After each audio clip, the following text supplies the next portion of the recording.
কিয়ামতের দিন সবার আগে যে দুইটি বিষয়ের হিসাব ও বিচার হবে। কিয়ামতের বিভীষিকাময় দিনে কেউ কারো হবে না, প্রত্যেককেই ইয়ানাফসি করতে থাকবে। এমনকি বিভীষিকাময় সেদিনে বাবা মা সন্তান সন্ততিরও হুঁশ থাকবে না কারো। পবিত্র কোরআনে কিয়ামত দিবসের ব্যাপারে এরশাদ হয়েছে, সেদিন মানুষ পালিয়ে যাবে তার ভাই থেকে, তার মা ও তার বাবা থেকে, তার স্ত্রী ও তার সন্তান সন্ততি থেকে। সেদিন তাদের প্রত্যেককেই নিজেকে নিয়ে ব্যস্ত থাকবে। সেদিন কিছু কিছু চেহারা উজ্জ্বল হবে, সহাস্য প্রফুল্ল, আর কিছু কিছু চেহারার উপর সেদিন থাকবে মলিনতা। সূরা আবাসা আয়াত 34 থেকে 40। সেদিন বান্দার আমলে নির্ধারিত হবে তার চিরস্থায়ী ঠিকানা জান্নাত নাকি জাহান্নাম।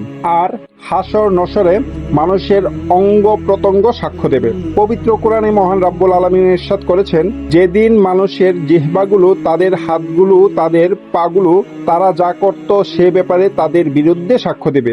সেদিন আল্লাহ তাদেরকে তাদের ন্যায্য প্রতিদান পুরোপুরি দিয়ে দেবেন, আর তারা জানবে যে আল্লাহই সুস্পষ্ট সত্য। সূরা নূর আয়াত 24 থেকে 25। এজন্য পরকালে সফল হতে পৃথিবীর ক্ষণস্থায়ী জীবনে মহান আল্লাহর হুকুম যেমন মেনে চলা জরুরি, তেমনি রাসূল সাল্লাল্লাহু আলাইহি সাল্লামের আদর্শ ও তার দেখানো পথ অনুসরণ করাও জরুরি। তাহলেই পরকালে মিলবে কাঙ্ক্ষিত জান্নাত। এক্ষেত্রে কিয়ামতের বিভীষিকাময় দিনে মহান আল্লাহ রাব্বুল আলামিন সবার আগে বান্দার কাছ থেকে নামাজের হিসাব নেবেন। আর বিচারের মধ্যে সর্বপ্রথম বিচার করা হবে মানুষ হত্যা। হুরায়স ইবনু কাবিসা রাদিয়াল্লাহু আনহু থেকে বর্ণিত একটি হাদিসে কিয়ামতের দিনে সবার আগে নামাজের হিসাব নেওয়ার কথা এসেছে।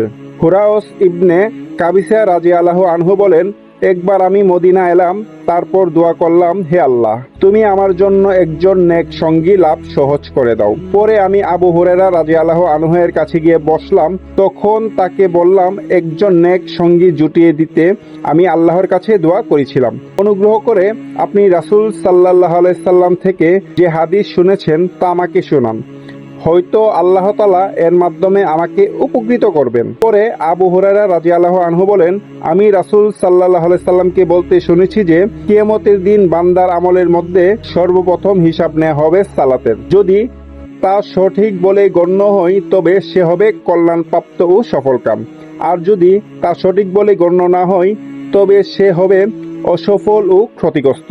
ফরজের মধ্যে যদি কোনো ত্রুটি দেখা যায় তবে মহান রাব্বুল আলামিন ফেরেশতাদের বলবেন, দেখো আমার বান্দার কোনো নফল আমল আছে কিনা, তা দিয়ে তার ফরজের যতটুকু ত্রুটি আছে তা পূরণ করে দাও।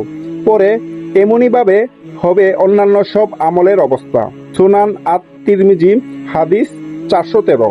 অন্যদিকে কিয়ামতের দিন বিচারের ক্ষেত্রে সবার আগে মানুষ হত্যার বিচার করা হবে, কারণ মানুষকে হত্যা করা জঘন্যতম অপরাধ। এজন্য শুধু দুনিয়াতেই নয়, পরকালেও রয়েছে ভয়ঙ্কর শাস্তি।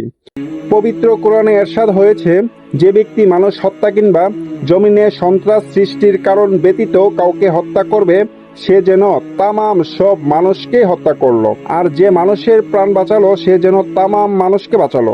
সূরা মায়েদা আয়াত 32। এক্ষেত্রে আব্দুল্লাহ রাদিয়াল্লাহু আনহু থেকে বর্ণিত একটি হাদিসে এসেছে, রাসূল সাল্লাল্লাহু আলাইহি সাল্লাম বলেছেন, কিয়ামতের দিন মানুষের মধ্যে সর্বপ্রথম হত্যার বিচার করা হবে। সহিহ বুখারী হাদিস 6089 ও 6399। হে প্রিয় ভাই বোনেরা, আমরা কিয়ামত দিবসের কথা ভেবে, আখিরাতের কথা ভেবে দুনিয়াতে আমল করার চেষ্টা করি যেন আমরা পরকালে জান্নাত পেতে পারি। আল্লাহ তাআলা আমাদের নেক আমল করার তৌফিক দান করুক। আমিন।